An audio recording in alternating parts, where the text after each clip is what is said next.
ese histórico Venezuela. El trabajo arriesgó su vida.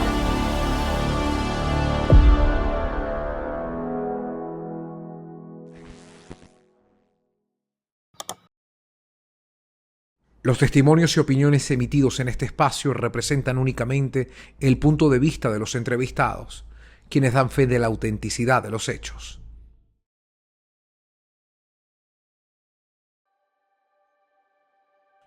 Y llegamos a ustedes gracias a Select Samsung. Frigilux, te regalamos tiempo. Banesco, con Banesco tienes la red más grande de remesadoras. Chocolate San Moritz, el placer del chocolate. Orca Chemicals, la protección que tus techos y paredes necesitan.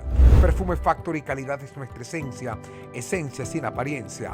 Intilac, tu marca de confianza en higiene y cuidado íntimo, íntimamente confiable. Blue Medical Pharmaceutical, tu salud es con la cajita azul. Quo Vadis, agencia de viaje y turismo.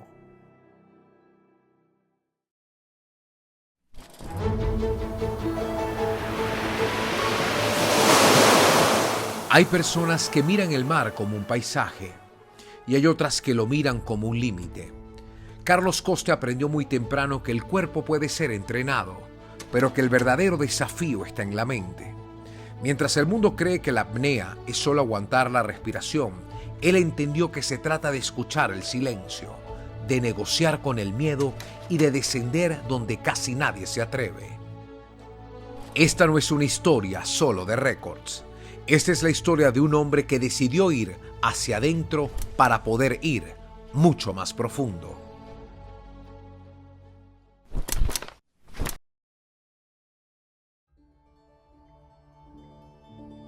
Desde muy niño me sentí muy atraído por el agua y yo en retrospectiva analizando, no solo era el agua, eran los espacios inexplorados, infinitos, porque también me gustaba mucho las estrellas, la astronomía, y el agua es un lugar infinito también en el planeta.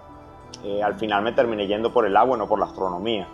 Desde niño recuerdo un viaje preadolescente, no sé, tendría 10 añitos, por allá en el estado Sucre, la bahía de Quetepe, en el Golfo de Cariaco.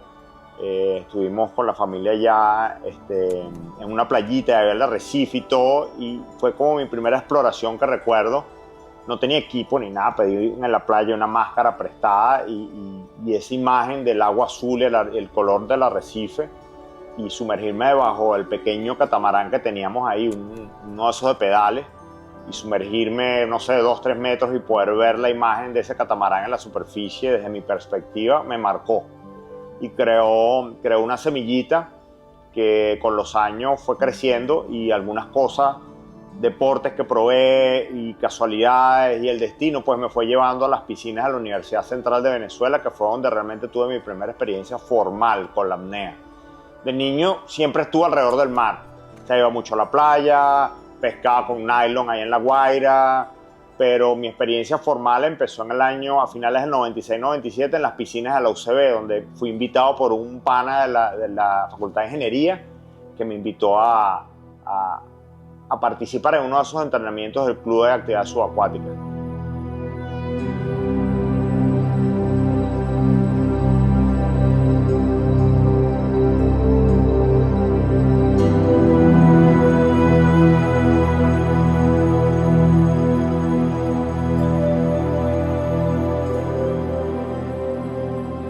Mire, el agua es líquida y se adapta. Se adapta a todos los espacios y a todas las circunstancias. Yo pienso que el agua me enseñó a evolucionar, a adaptarme, a crecer, a fluir. Siempre me gustó mucho jugar y estar en el agua, en el mar, en el río, en la piscina, en donde fuera agua. Y esa conexión te conecta. Yo siento que cuando estás en el mar o en un espacio acuático natural, estás conectado con el resto del planeta de una manera muy íntima, porque el agua está en el 70% del planeta y se conecta con la tierra, los ríos, los glaciares, las montañas. Entonces, estar conectado en el mar o en un cenote te conecta con el planeta de una manera increíble y muy íntima.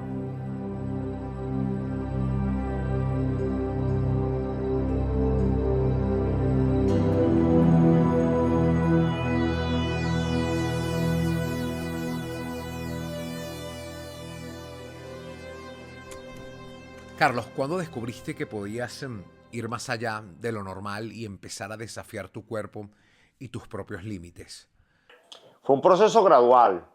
Yo pienso que viene quizás desde niño, siempre fui muy soñador, muy obsesivo con los sueños que tenía y las metas, y me fui dando cuenta que enfocarte en tus sueños ayudaba muchísimo, pues, y se iban logrando cosas, pues. Quería ser astrónomo, entonces empecé a lograr conseguir libros de astronomía, empecé a hacer mis cursos en el Planetario Humboldt en el Parque del Este, y eso fue un pequeño pasito, pero cuando empecé a hacer apnea en el club de la universidad, recuerdo que empecé con mucha pasión. De un primer momento me enamoré de la actividad y me enteré que había un récord de apnea estática en el club, como de 4 minutos. El famoso Atila, el instructor estrella del club, tenía ese récord. Y esa fue una de mis primeras metas y me puse a entrenar y logré el récord. Y así fui. Mi primera competencia de distancia en el mar. Me sorprendí yo mismo haciendo una marca que no me imaginaba. Y eso me invitó a seguir retándome y a darme cuenta que cuando alineas tus pensamientos, desde tus sueños a tus pensamientos a tu acción, lo alineas con tu cuerpo, te vuelves cada vez más poderoso y es como un músculo que tienes que entrenar, pues. El músculo de la mente enfocada en el objetivo con el músculo físico del cuerpo. Y eso se va haciendo cada vez más potente, pues. Y esa es la visualización, y la visualización de mis metas fue una de las herramientas a nivel mental que usé y que sigo usando y que me ayudaron muchísimo a hacer récords mundiales y a recuperarme de accidentes y demás.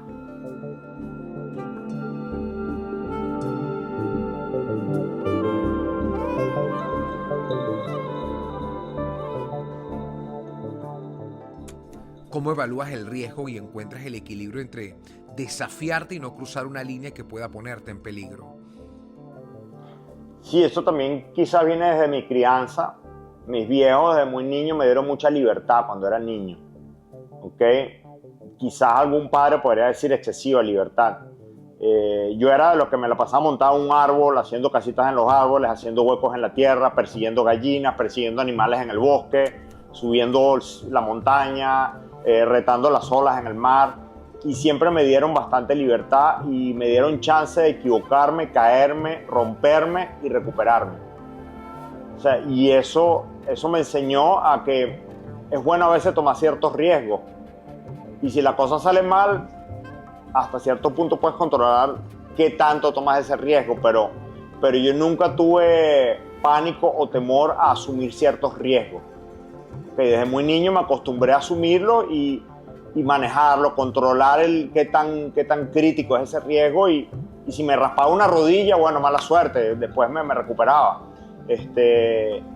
Y esa tolerancia en cuanto a la asunción de riesgo me hizo mucho más fuerte mentalmente para después tomar riesgos más trascendentales en el futuro, en la carrera, ¿no? Yo siento que actualmente a la gran parte de la población en el mundo los crían y los enseñan en las escuelas que tú no debes tomar ningún tipo de riesgo, que todo tiene que estar asegurado y cero riesgo. Y me parece que eso es una gran pendejada.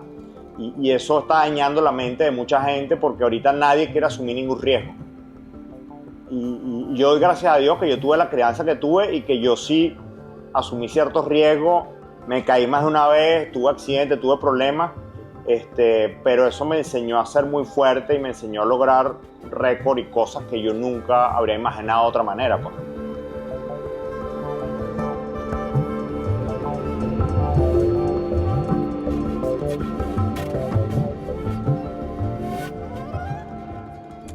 ¿Cómo se entrena la mente para que no te traicione en el momento más clave, ¿no? Entendiendo que el miedo, como tú dices, es parte del negocio.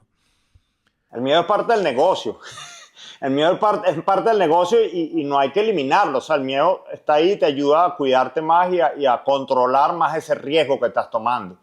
Entonces, lo que hay que aprender es a controlar el miedo y aprender a sentirlo, y está allí. Pero lo tiene bajo control o hasta cierto punto. No siempre es perfecto, porque es como la gente que dice, no, a mí no me gusta meditar porque yo no soy capaz de quedarme en blanco, y la meditación no es quedarte en blanco. O sea, durante la meditación te vienen pensamientos, coño, que tengo que pagar una factura, que se me olvidó tal cosa, pero tú vuelves a traer tu mente y tu pensamiento hacia la tranquilidad y a lo que estás enfocado. Es igual cuando estás haciendo un reto. La mente te traiciona más de una vez, no una, varias veces. pero tú aprendes a tener como un diálogo interno. Yo lo veo como un diálogo interno. Es como yo tengo dos Carlos. Un Carlos que se preocupa por todo y es negativo, y un Carlos que está siempre positivo y me reta y me lleva a pensar en positivo. Ellos dos discuten y siempre trato de que el Carlos positivo gane la discusión. ¿Ok? Entonces, eso me ha pasado durante performance, durante récords mundiales de apnea, durante carreras de ultramaratón que he hecho 2 ultras. A veces hay una parte de ti que te dice, oye, estoy cansado, mejor vamos a pararnos aquí, ¿no? Yo sigo. Entonces, todo eso lo he aprendido y yo lo veo y se lo digo a mis estudiantes también.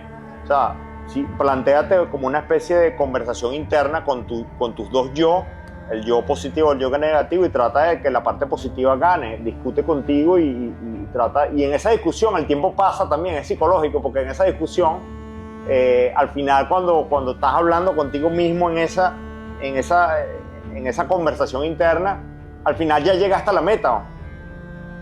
Entonces no tomas el miedo como un pánico y algo que te congele y que te haga tirar la toalla, no, tómalo como una sensación y un pensamiento que hay que aprender a manejar, pues a controlarlo, ahí, a manejarlo y a llevarlo.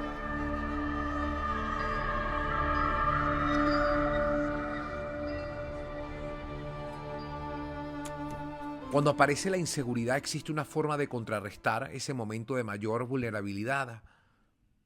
Sí, es tratar de cambiar el tema. No te quedes pegado en ese pensamiento negativo. Trata de cambiar el tema y hay juegos mentales para eso. Por lo menos los estudiantes, la primera prueba que hacen es la apnea estática, que es aguantar la respiración buscando tiempo. Entonces, cuando empiezan a sobrepensar, y una de las cosas que fastidia más es overthinking, sobrepiensan, empiezan a pensar demasiado, cambia la conversación. Entonces le digo, ponte a jugar con tus manos. Hay otro truco que yo usaba también en competencia, en estática, me pongo a quitarme el reloj en cámara lenta y me pongo a leer las letricas del reloj atrás. Entonces, son juegos mentales para cambiar la conversación, porque si te quedas pegado pensando en lo malo y lo riesgoso y que no vas a hacerlo, es como una espiral negativa. Tienes que cambia el tema de conversación y acuérdate de lo bueno que te fue en el último entrenamiento. Tráete un anclaje, que son experiencias positivas de tu pasado, tráela en la conversación. Acuérdate, coño, hace una semana estuve entrenando y me fue muy bien, ¿te acuerdas? Entonces, estamos entrenados para esta vaina que vamos a hacer hoy. Entonces, no te quedes pegado con la parte negativa. Trata de traerte tus recuerdos positivos también acá. Y en ese aspecto hay muchísimos trucos. Te puedes agarrar y te pones la gorra que usaste el día que te fue bien en la carrera, o la pañoleta, o la pulserita que usaste, lo que sea, y eso te trae un buen recuerdo, y eso te ancla a esa experiencia positiva. Entonces, hay muchísimos trucos ahí, son trucos mentales que debes tener bajo la manga. Música, por ejemplo, una canción que la tenía en mi playlist cuando estaba haciendo tal cosa, y pongo la canción en el momento crítico cuando tengo dudas, y eso me trae buena energía.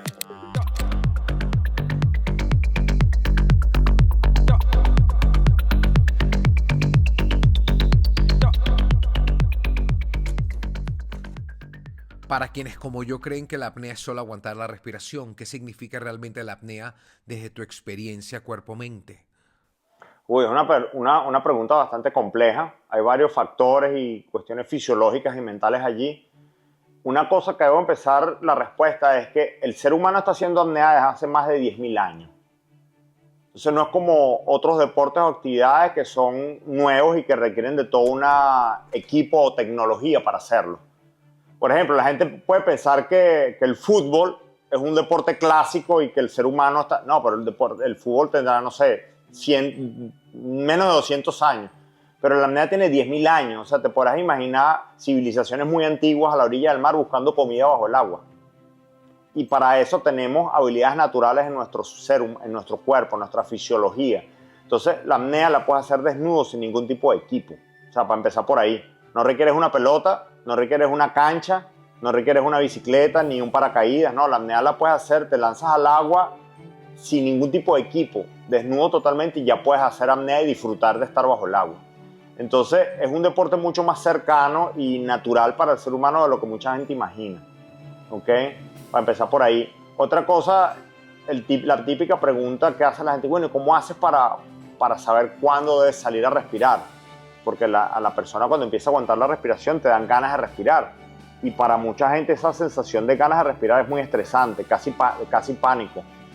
Una cosa que tienes que entender es que esas ganas de respirar cuando estás haciendo apnea vienen por el nivel de CO2 que está subiendo en tu sangre. No es porque está bajando el oxígeno radicalmente y te estás quedando sin oxígeno. Entonces ya cuando tú entiendes eso, que es el CO2 que activa las ganas de respirar y no el bajo nivel de oxígeno, ya tú empiezas, entonces ya el nivel de estrés empieza a bajar. Y entonces la apnea, ya desde el punto de vista más filosófico quizás, o de la parte bonita y más espiritual, es una conexión, es un momento de conexión contigo mismo. Tus pulsaciones bajan cuando aprendes a hacerla sin necesidad de ir a nivel profesional ni mucho menos. Alumnos novatos, empiezas a entender que puedes aguantar la respiración, que puedes poner tu respiración no en piloto automático sino en manual. Y eso es otra cosa. La respiración, una de las bases fisiológicas del ser humano, es una de esas bases fisiológicas que tú la puedes poner en pausa si tú quieres. La puedes poner en modo manual en vez de mantener el piloto automático. Tienes esos dos modos en la respiración. Piloto automático, cuando estás durmiendo, respiras automáticamente. Cuando estás corriendo, automáticamente tu cuerpo te pide respirar más seguido porque tienes más nivel de CO2 y tu cuerpo quiere botar ese CO2, ese exceso de CO2. Pero cuando estás haciendo la apnea voluntariamente, tú eres capaz de decir, ok, apago el piloto automático, pongo modo manual. Entonces digo, vamos a esperar un poquito más aguantando la respiración. Y te vienen las ganas de respirar después de ciertos segundos. Esas ganas de respirar las aprendes a manejar y a darte cuenta que no es una alarma de pánico, no es un peligro inminente que te vas a quedar sin oxígeno. Todavía hay muchísimo oxígeno en tu sangre, ¿ok? Y eso es una exploración personal interna que vas haciendo con la apnea. Y cuando eso lo puedes practicar para explorar el mundo subacuático, es una belleza. Porque al mismo tiempo que estás explorando el arrecife, o estás explorando el cenote, o el pozo, allá el Pozo del Cura en Venezuela, me acuerdo que lo exploraba, estás explorándote a ti mismo.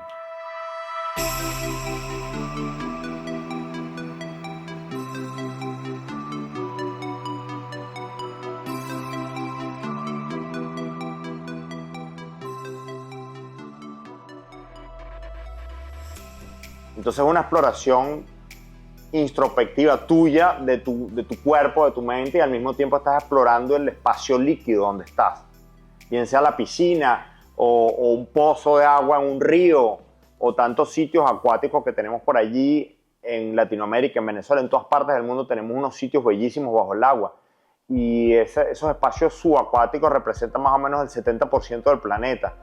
Y poca gente se atreve a explorarlos por miedo o por ignorancia. Entonces, hacer apnea te permite desbloquear todo ese pedazo de planeta que no se explora casi, que hay tantas cosas bonitas. Y no solo que hay tantas cosas bonitas, sino que dependemos de ese espacio acuático para sobrevivir como planeta y deberíamos cuidarlo más, porque mucha gente ve el mar como un hueco sin fondo donde podemos lanzar desperdicios, cloaca y todo, y eso se lo traga el mar y no pasó más nada. Porque el mar es un sitio peligroso, porque es un sitio oscuro, no tiene fondo. Y eso está muy mal pensado, eso está muy mal educado, y eso es parte de lo que muchas familias y escuelas le enseñan a los niños. No, que el mar es peligroso, quédate aquí en lo bajito, quédate aquí. Entonces le metes al niño un miedo y una ignorancia por el mar. Entonces piensa que el mar es un lugar de monstruos, de peligro, y donde puedes lanzar los ríos con cloaca y la contaminación, y puedes sacar todo el pescado que quieras también, porque eso es lo peor, lanzamos la contaminación y al mismo tiempo también pretendemos sacar todos los recursos naturales del mar como si eso no tuviera fin. Entonces cuando tú empiezas a aprender apnea te das cuenta que estás conectado a ese espacio acuático, y ese espacio acuático lo tenemos que cuidar como nuestra casa también, porque es un lugar muy lindo y muy frágil y depende todo el planeta del mar. Entonces hay que realmente cambiar esa actitud y empezar a realmente prestarle atención a qué le lanzamos al mar y qué nos llevamos del mar.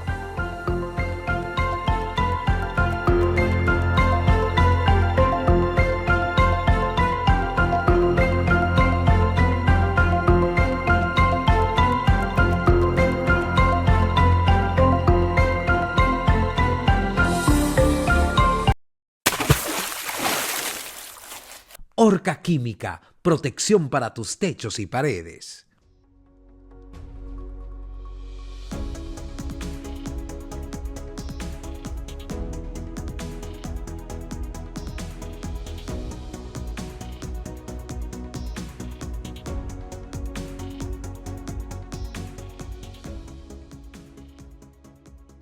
¿Cómo se le explica a alguien que es posible alcanzar 100 metros de profundidad con solo una respiración? El ser humano es capaz de hacer cosas increíbles si le das chance de adaptarse y entrenar. ¿Okay? No solo lo de la apnea a los 100 metros, ahorita vamos por mucho más de 100 metros ya, los récords actuales están de locura. Yo lo digo, cuando yo empecé a hacer apnea nunca imaginé que yo iba a pasar 100 metros, para mí era algo irreal e impensable, y logré más de 100 metros, pues yo he bajado hasta 182 metros en la disciplina de No Limits. Pero en general el cuerpo humano y el ser humano es capaz de hacer cosas impensables, que la mayoría de la gente no se imagina. O sea, ahorita que me metí en los últimos años en el ultramaratón, correr 50 kilómetros sin parar para mí era algo imposible y lo logré. Y hay gente que hace 80, 100 millas hacen en una sola carrera. Entonces somos capaces de adaptarnos a condiciones. Los triatletas son unos monstruos y mucha gente dirá, bueno, es imposible. Sí es posible, es solo una adaptación gradual que tienes que ir llevando. Tienes que ser disciplinado, tienes que alimentarte bien, tienes que entrenar regularmente y la logras pasito a pasito. Entonces, una cosa que quiero decir es que la apnea no es solo hacer esos récords de 100 metros. Eso es una pequeña parte de lo que significa este deporte y filosofía de vida. La apnea es mucho más cercana para todo el mundo, los niños, los abuelos, para todo el mundo de lo que imaginan. ¿Quién no ha hecho apnea en la piscina cuando era un carajito, cuando era un niñito? ¿Quién no dijo, vamos a aguantar la respiración para ir de aquí a la otra pared? Y ahí empezaste a explorar la apnea. Entonces la apnea es el niño que quiere tomar una foto con su cámara de acción abajo a un pescadito que vio, ahí a 1 metro de profundidad. Eso es apnea. Apnea también es el pescador que quiere ir a sacar un pescadito para llevarlo para la cena. Eso es apnea. Apnea también es el científico que quiere colaborar en el marcaje de fauna marina. Y entonces en apnea es mucho más fácil hacer el marcaje. Yo colaboré en Venezuela con unos científicos haciendo marcaje de tortuga verde macho, porque los machos de tortuga verde son muy difíciles de agarrar para estudiarlos. A la tortuga hembra la agarra cuando va a poner los huevos en la orilla, pero al macho es muy difícil. Y nosotros en apnea fuimos un equipo allá a Isla de Aves, la isla que está por allá arriba en la frontera norte del mar Caribe venezolano, y fuimos a colaborar con ese grupo de científicos y sacamos como 50 machos de tortuga verde y se hizo un documental y todo eso. Se hizo en apnea. Y gracias a esa habilidad de hacer apnea con un equipo de apneístas logramos apoyar a los científicos. Aquí donde yo vivo en la Baja California hay muchos científicos que usan la apnea para poder rescatar ballenas. Hay ballenas que se enredan con las redes que lanzan los pescadores industriales y los no industriales, y se quedan enredadas. Y hay un grupo de gente que les baja las ballenas y les corta esas redes y las rescatan. Entonces todo ese trabajo científico y de exploración se puede hacer en apnea. Entonces es un deporte y es una filosofía de vida y es una actividad mucho más amplia que el simple hecho de hacer récord mundial. Entonces nosotros, todos los que somos instructores y apasionados de la apnea, queremos quitarle ese mito a la apnea de que es solo una actividad para superatletas, para gente que le gusta el riesgo y que es limitada nada más para gente muy especial que no les importan los riesgos. No, eso es muy lejos de la realidad. La apnea es una belleza de deporte de muy bajo riesgo cuando sigue ciertas reglas básicas. Para darte una idea, mi alumno de mayor edad tiene 80 y pico de años. Ahorita tengo otro alumno abuelo que es un doctor de Oklahoma que viene con nosotros a hacer nota y tiene 75 años. ¿Ok? Y mi alumna más pequeña de 6 años, de allá cuando tenía la escuela en Bonaire. Entonces para todo público, toda la familia lo puede practicar. ¿Ok? Y el que quiere hacer récord mundial, ok. Si quieres entrenar para hacer récords, tienes que ser más disciplinado, tienes que asumir ciertos riesgos y ciertos retos, pero también a nivel deportivo la apnea es un deporte que tiene muy poca porcentaje de accidentes graves, ¿ok? Es muy pequeño, entonces hay mucho mito y mucha habladera epistolada de los medios de comunicación amarillistas que quieren poner nuestro deporte como un deporte de puro loco de carretera que le gusta el riesgo sin ningún tipo de planificación ni nada. Es un deporte muy lindo y muy accesible a todo público.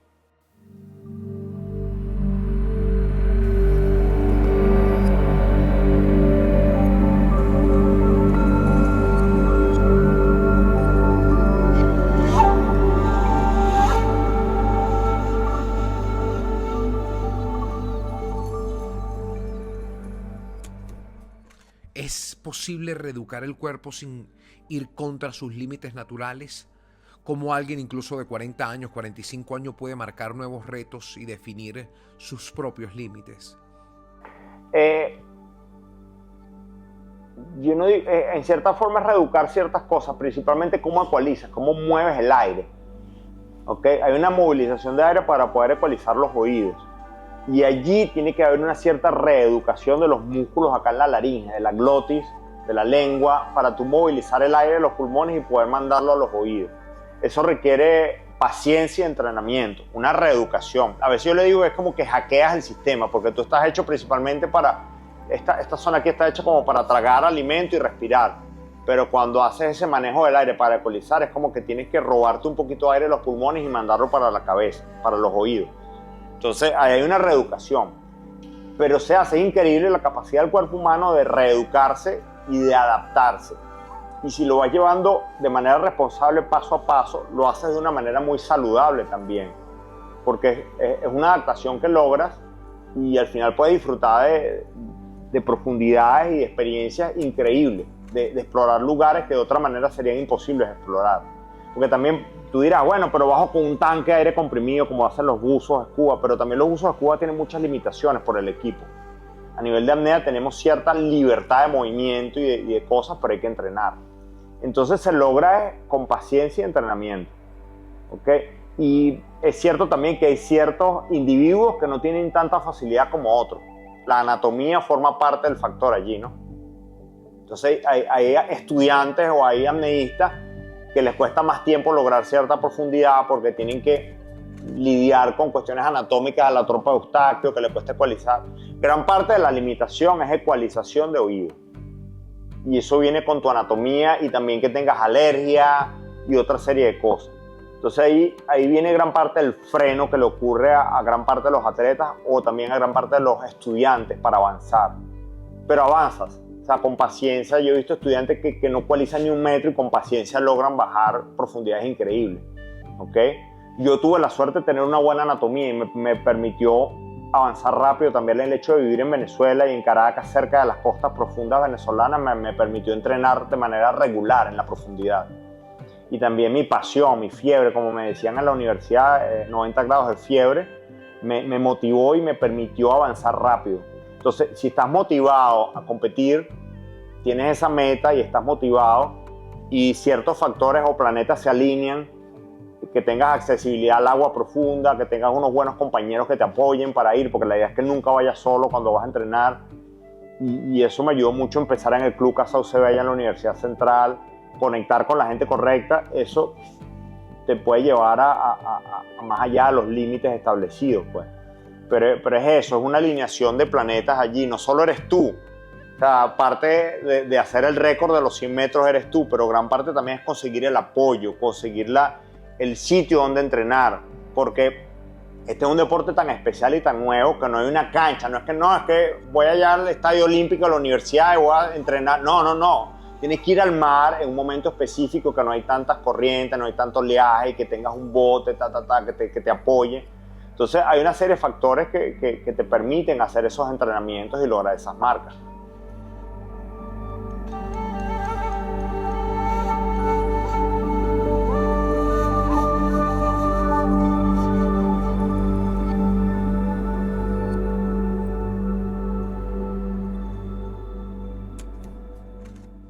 ¿Qué se entrena primero en la apnea, el cuerpo o la mente?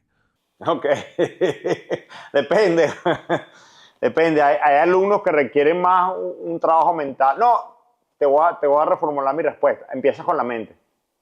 Porque antes de entrenar apnea tienes que entender un poquito la parte teórica de cómo funcionan las cosas en la apnea. Y eso te va a ir quitando todos esos miedos o ideas preconcebidas que rondan este deporte. Cuando la gente va a empezar, típico que tu mamá empieza a preocuparse, no muchacho, que el tiburón, que te vas a morir en el abismo. No.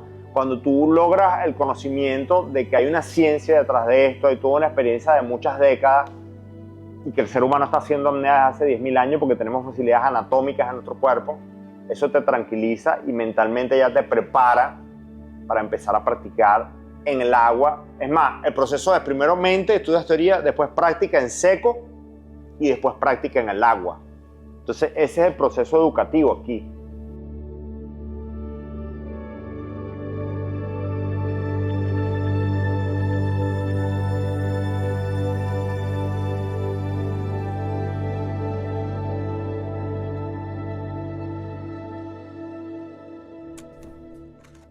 ¿Cuál es el ritual justo antes de sumergirte?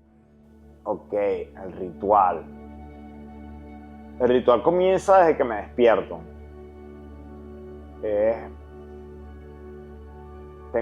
Cuando voy a sumergirme para una competencia, una cosa es sumergirme para ir a dar clase o para ir a hacer una exploración, que sumergirme para ir a competir, a hacer un récord.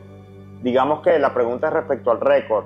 Sí, todo empieza desde el momento que me levanto. Y yo diría antes, la noche anterior visualizo, tengo un plan por escrito de lo que voy a hacer, me lo imagino, me pongo una buena música, que quiero asociar esa música a la bajada que quiero hacer.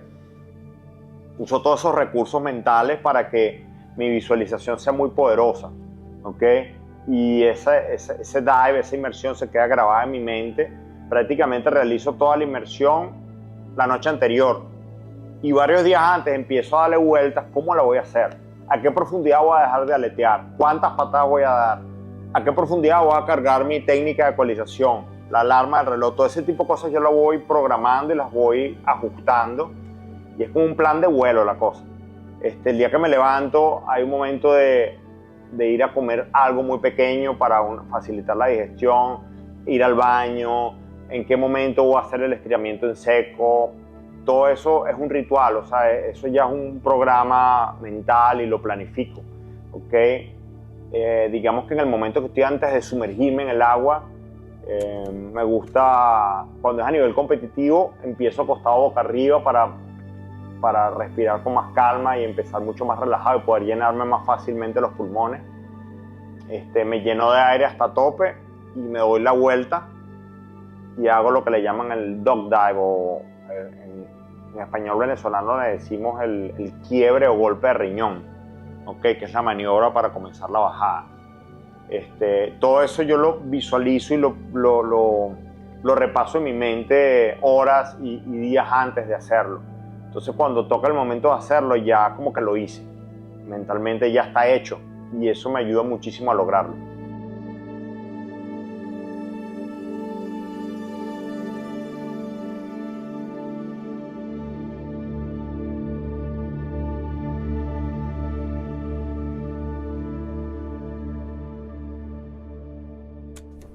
Cuando superaste por primera vez los 100 metros, ¿qué recordaste? ¿Tu sacrificio personal o el lugar del que vienes? Ni lo uno ni lo otro. Recordé, simplemente disfruté ese momento, era muy emocionante y era algo que quizás no me esperaba, porque en esa competencia específica fue una competencia bien reñida con dos rivales y no estaba claro que me iba a llevar el récord completamente, porque ellos anunciaron unas profundidades mayores que yo y tenía un rival mío que iba después que yo. Entonces una cosa que me preocupaba era que hacía el récord y muy capaz que el récord me iba a durar 15 minutos y eso me tenía un poco decaído. Pero dije, bueno, yo vine a hacer lo que vine a hacer, para lo que entrené. Me acuerdo que anuncié 102 metros, hice mi bajada y al final ninguno de mis dos rivales pudo superar esa marca y me quedé yo con mi récord forever, pues por siempre. Y ese es un récord que nunca va a vencerse o a lograrse de nuevo, porque fue el primero en hacer los 100 metros. En dos disciplinas de la apnea que son sin asistencia. ¿Okay? También lo hice, una vez lo hice en Venezuela también, en la otra disciplina. Y también fue muy emocionante, tenía una gran cantidad de público allá en Mochima, en el Parque Nacional Mochima. Muy lindo compartir con la gente allá ese récord. Y para mí es disfrutar esa adrenalina y esa sensación de haber redefinido nuevamente un límite que se pensaba imposible. ¿Okay? Y eso es lo que más me gusta, sentir esa emoción. Después sí reflexiono y bueno, qué bueno que haya nacido todo este entrenamiento en Venezuela, en Caracas, y también todo lo que me costó, todos los sacrificios, eso es cierto, pero para mí es esa sensación de exploración, de ser pionero en algo que nadie exploró y de adrenalina, eso es lo más satisfactorio.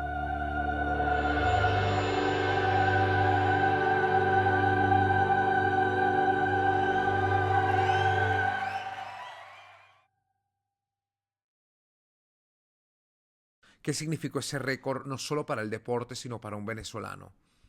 Bueno, significó un primer paso debajo de esa barrera psicológica a los 100 metros. Y qué bueno haberlo hecho, ¿no? Con tanto esfuerzo. Mucha satisfacción y siempre me sigo acordando y eso me motivó a ir por más. ¿Okay? No lo vi como un logro final, sino como un primer paso debajo de los 100. Y de ahí para adelante se siguieron haciendo récords por debajo de 100 metros. Ahí seguí con los 105, después 140 empezó variable. Después hice una disciplina que se llama No Limits, que le bajé hasta 182 metros, un entrenamiento quería hacer 200. Al final me paré en el entrenamiento de 182 porque tuve un accidente después de ese entrenamiento y eso me implicó toda una recuperación y todo un drama. Y volví a los récords a hacer más y más retos personales y que me llevaron mucho más allá de los límites que imaginé.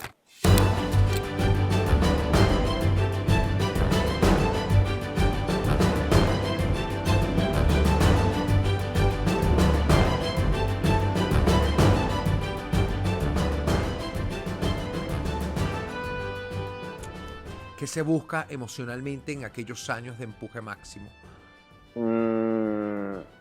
Yo pienso que seguir sintiendo esa sensación de ser pionero y de restablecer límites que nadie pensó posible. Eso para mí ya era suficiente razón de arriesgarme e intentarlo. ¿Okay? Muchos dirían que fue una obsesión, pero si no te obsesionas por unas metas, es difícil lograr la excelencia de lo que significa un récord mundial. ¿Okay? Hay que tener cierto grado de obsesión, mucha pasión, mucha constancia. Y el hecho de que mucha gente no te tome en serio cuando eres así como obsesionado o eres tan fiebrudo, como eso es un término que usamos en aquella época, no sé si todavía en Venezuela lo usan. Ahorita que vivo en México, mucha gente no me entiende el venezolano, pero allá le decíamos fiebrudo, me decían 90 grados de fiebre y mucha gente me veía como medio loquito porque sacrificaba tantas cosas de la vida normal de cualquier persona simplemente por esa obsesión por los récords. Bueno, lo demostré, pues logré cosas que yo pienso que ningún otro atleta venezolano logró, como estar varias veces en el récord Guinness, como que marcas importantes te saquen un reloj con tu nombre, con edición limitada, como Ori, darle la vuelta al mundo con mi deporte. Y eso son cosas que me dieron mucha satisfacción y sacar a mi país del anonimato con la apnea. O sea, era un país que no tiene una tradición de apnea y logré llevar la bandera venezolana alrededor del mundo con los récords y con los retos y demás. Entonces, todo eso para mí es razón más que suficiente.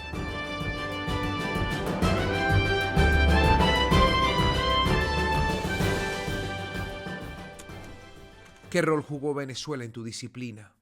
Es el país donde me forjé y me conectó con el agua, el mar y la naturaleza, pues. Empezando por mi club CAPSA UCB, allá mi universidad añorada, que creó una cancha y una escuela para mí para aprender, con buenos compañeros, instructores y demás allá en el club, donde empecé a practicar, empecé a hacer la apnea, la pesca submarina, ir a competencias. Empezando por allí, y esa universidad es un sello de venezolanidad, ¿okay? Y de ahí para adelante recorrer las costas venezolanas y el país también dando charlas, conferencias y llevando la bandera de la apnea por toda Venezuela. Entonces mi país me dio mucho esa base formativa y de cariño a la naturaleza, a la costa, al ser venezolano. El 12 de septiembre del año 2006 en Egipto, durante un entrenamiento de apnea extrema, Carlos Coste desciende a más de 180 metros. No era un intento oficial de récord, era parte de su preparación. El ascenso se retrasa más de lo previsto. Al llegar a la superficie cumple el protocolo, pero comienza a sentirse mal. Horas después, los médicos confirman una complicación neurológica producto de la inmersión. El récord deja de importarle. La prioridad es una sola: volver a estar bien, volver a respirar. Me acuerdo que ese día estaba complicada la logística para entrenar. desde muchos puntos de vista que no tiene sentido explicar ahorita. Era difícil conseguir el anclaje, todo fue un rollo, pero yo, como en todos mis entrenamientos y en mis retos, no me achicopalaba por pequeños detalles. O sea, hay que seguir, porque si yo me paraba por esos detalles, no se lograba ninguno de los retos anteriores. Pero en este caso salió mal la jugada. Okay, quizás el mar y el destino está dándome algunas señales, pero yo pienso que era algo que tenía que pasar. Yo no me arrepiento ni digo que yo lo hubiera hecho de una manera diferente. Era algo que pasó y se aprendió, me superé y me permitió, gracias a Dios, al destino y demás, me permitió seguir entrenando, seguir haciendo deporte y récords, y ahorita transmitir todos mis conocimientos a mis alumnos. ¿En qué punto entendiste que algo estaba saliendo mal? Empecé a entender que algo estaba saliendo mal cuando llegué a superficie de los 182 metros y sentí que estaba mareado, estaba lo que le llaman vértigo. Es una sensación así como si estuvieras borracho, que iba en crecimiento, cada vez iba complicando esa sensación de vértigo y de mareo, todo me daba vueltas. No obstante, seguí el procedimiento de seguridad que siempre manejamos en aquel momento. Y eso fue una de las cosas que me salvó, seguir el protocolo de seguridad, respirando oxígeno a 5 metros de profundidad. Mientras estaba respirando oxígeno a 5 metros de profundidad, sentí que todo estaba moviéndose mucho, pensé que era el mar, pero sabía que algo estaba raro, algo no estaba normal. Cuando salí después de esa descompresión de 10 minutos, me estoy montando en el bote, seguía con mucha descoordinación y mareo. Y ahí reporté el problema y entonces se activó todo el sistema de emergencia. Que entonces ya era algo que iba creciendo todo el problema y estaba pasando algo que no era normal. En aquel momento, año 2006, no había conocimiento específico de este tipo de accidente. Mi accidente, diríamos que fue el primero en su tipo a este nivel. Y eso, gracias a lo que me pasó a mí, se cambiaron muchos estándares y se aprendió muchísimo. Pero me tocó vivir toda esa experiencia y tener ese accidente cerebrovascular, pues, del que me recuperé gracias al apoyo de todo mi país, de mi familia, amigos, y siempre nunca me voy a cansar de agradecer ese apoyo y esa posibilidad de recuperarme bien.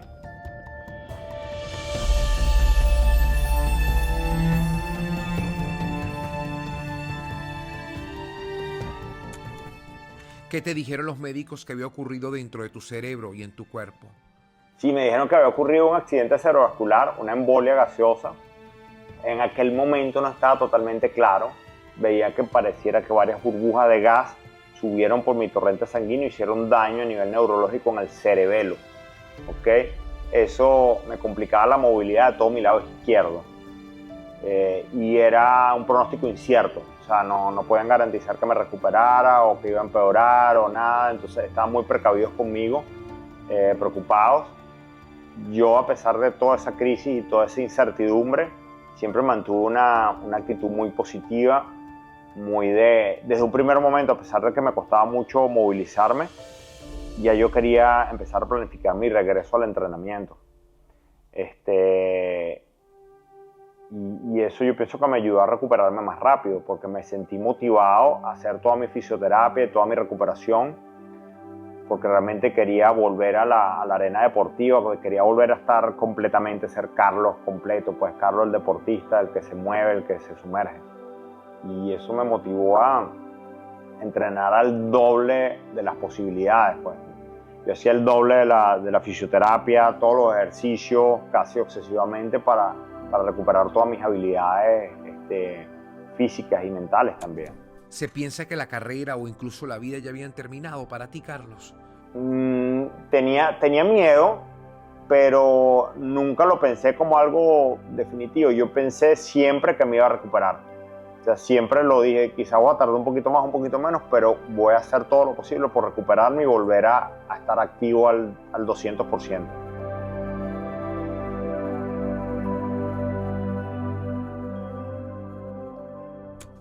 ¿Qué cambió en tu relación con el mar después de haber estado tan cerca de perderlo todo? Sí, empecé a ir al mar con timidez y un poquito de duda, porque me sentía muy torpe. en mis movimientos, en mi acuaticidad, todo fue como empezar casi de cero, fue como reiniciarme.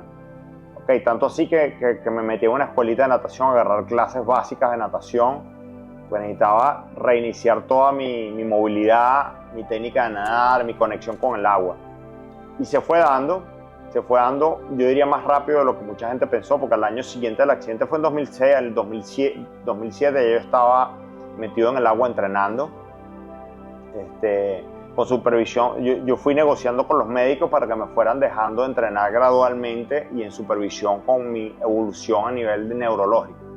Entonces se hacían pruebas de resonancia magnética, sigo viendo cómo la lesión evolucionaba y eso me ayudó muchísimo, o sea, mantenerme activo, entrenando gradualmente para recuperarme. Y ya en el 2008 yo estaba compitiendo de nuevo.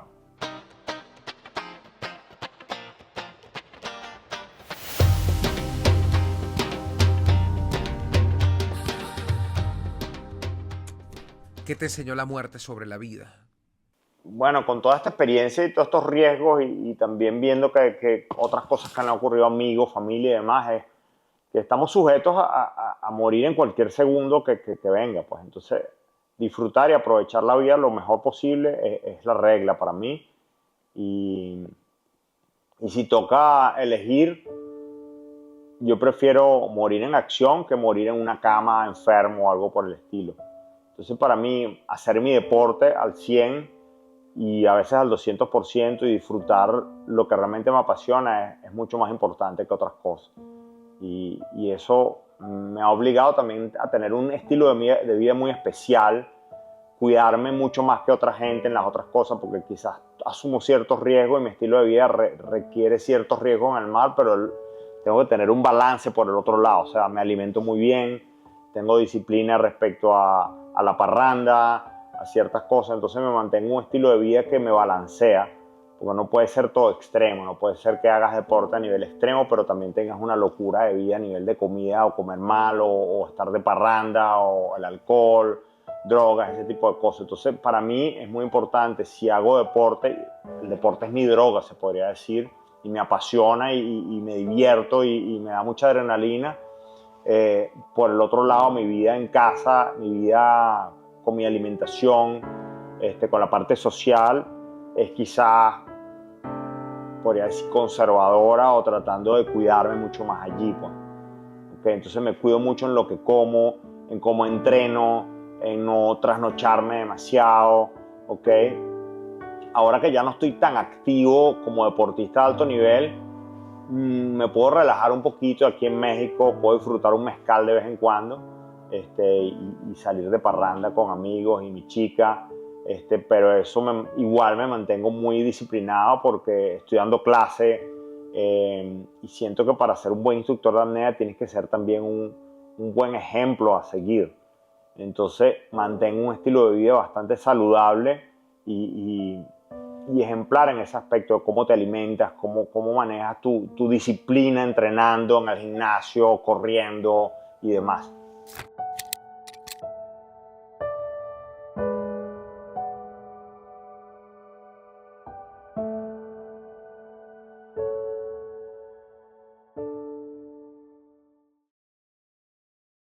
¿Cómo se reconstruye la identidad de un atleta cuando tiene que empezar desde cero?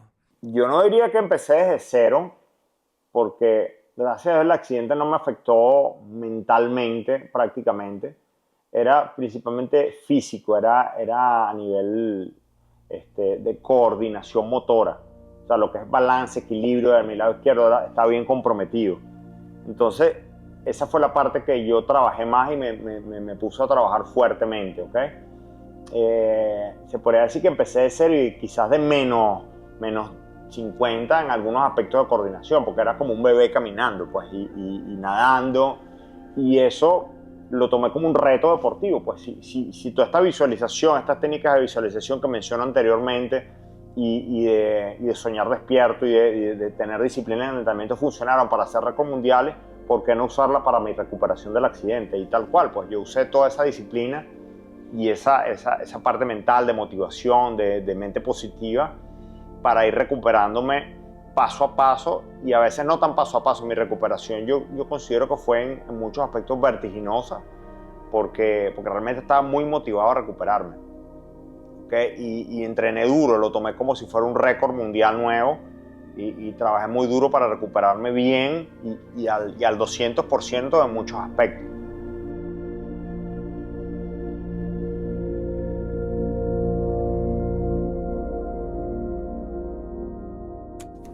¿Qué significa para ti ser un atleta venezolano en un deporte tan solitario, mental y tan extremo? El deporte de la apnea no es tan solitario como mucha gente pensará. Cuando estás haciendo el performance, quizás sí estás solo contigo mismo, pero estás trabajando en equipo con todo un equipo de gente. Desde tus compañeros de entrenamiento, tu coach, hasta los jueces y los organizadores de la competencia y los otros atletas. Entonces es un deporte muy social, muy de trabajo en equipo. Gran parte del entrenamiento lo haces en equipo, nunca puedes entrenar solo. Entonces hay un trabajo ahí, es muy de conexión con gente. Entonces no es un deporte tan individual como mucha gente piensa.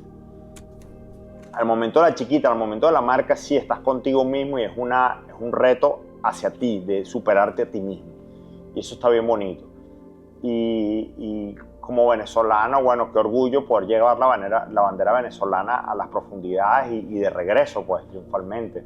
Y dar el ejemplo a Latinoamérica. Y recuerdo cuando empecé, prácticamente yo era el único atleta latinoamericano que estaba haciendo récords mundiales. Ahorita tenemos atletas muy fuertes en Latinoamérica, desde México, Chile, hay atletas en Colombia, en muchos países latinoamericanos que lo están haciendo muy bien. Y eso me contenta y me contenta también que yo haya dado un granito de arena para que eso se motivara, ¿no? En Latinoamérica también a llevar este deporte al límite.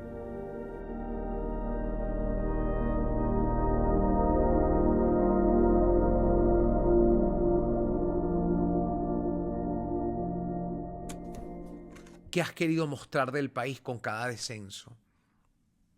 Las ganas de superación, las ganas de ir más allá de lo establecido y de ser pioneros, ¿no? En lo que estamos haciendo. ¿Cómo llevas a Venezuela contigo cuando estás a 100, 120, 140 metros de profundidad? Si te soy sincero, no soy tan patriota que estoy pensando en mi país cuando estoy en esas profundidades. O sea, yo adoro Venezuela y me encanta y siempre hablo muy bien de mi país y siempre quiero volver y hacer exploraciones y proyectos, pero para mí, cuando estoy a esa profundidad, estoy enfocado en mantener la técnica, sentirme bien, salir seguro y disfrutar lo que estoy haciendo, ¿ok? Y eso yo sé que va a hacer mi país más grande. Al final eso va a hacer a Venezuela y el gentilicio venezolano más fuerte a nivel internacional en el deporte. Pero para mí, cuando estoy en pleno entrenamiento, la bandera venezolana no es una razón para hacer esto. O sea, yo lo hago porque realmente me apasiona este deporte. Y yo prefiero hacerlo así y hacer hincapié en este pensamiento porque yo veo muchos atletas venezolanos que andan vestidos de bandera y al final su comportamiento y su performance y demás no es tan excelente. Entonces yo pienso que el que habla mucho y el que dice, oh, Venezuela y no necesariamente es el que lo está haciendo mejor. Yo prefiero ser sincero y conmigo mismo y con ustedes y decirle, yo lo hago porque realmente me apasiona a Carlos Coste. Me apasiona ir a la profundidad y romper límites. Y si eso va a hacer sentir a mi país y a Venezuela y a Latinoamérica más orgulloso, mejor. Pero para mí no es esa onda de que aquí estamos los venezolanos al límite, porque ese tipo de pensamiento pienso que tampoco le hace tanto bien al país, viendo todo lo que ha estado pasando y demás. Y no me gusta realmente andar vestido de bandera ni andar fanfarroneando de que mi país lo estoy llevando a las profundidades. Yo me siento muy orgulloso venezolano, pero hasta allí. O sea, no me gusta llevarlo al límite de andar fanfarroneando con la bandera venezolana, ni mucho menos.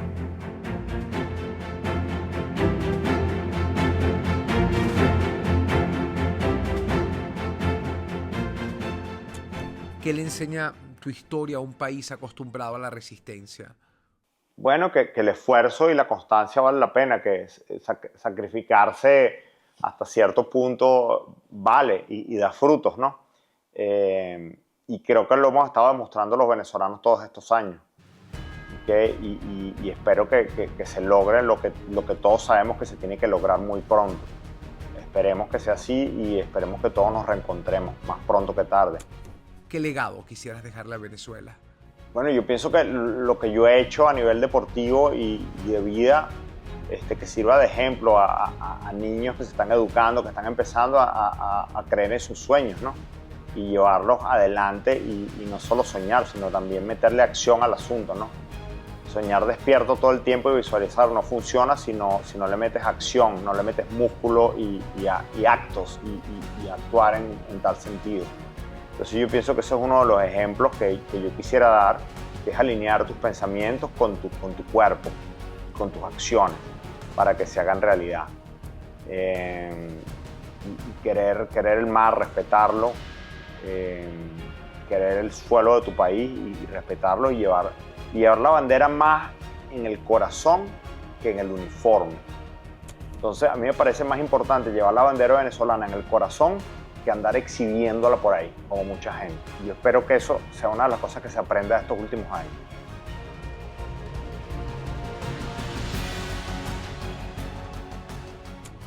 Si tuvieras que resumir tu venezolanidad en una sola frase, ¿cuál sería? Que yo soy desde el fondo venezolano, criollito.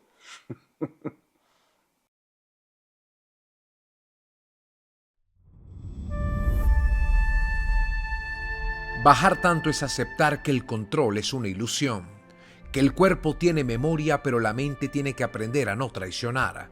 Carlos Coste regresó del fondo con una certeza: no se trata de vencer el miedo, sino de caminar con él sin que nada te detenga. Porque al final el verdadero récord no está en los metros, sino en regresar a la superficie con una nueva forma de entender la vida.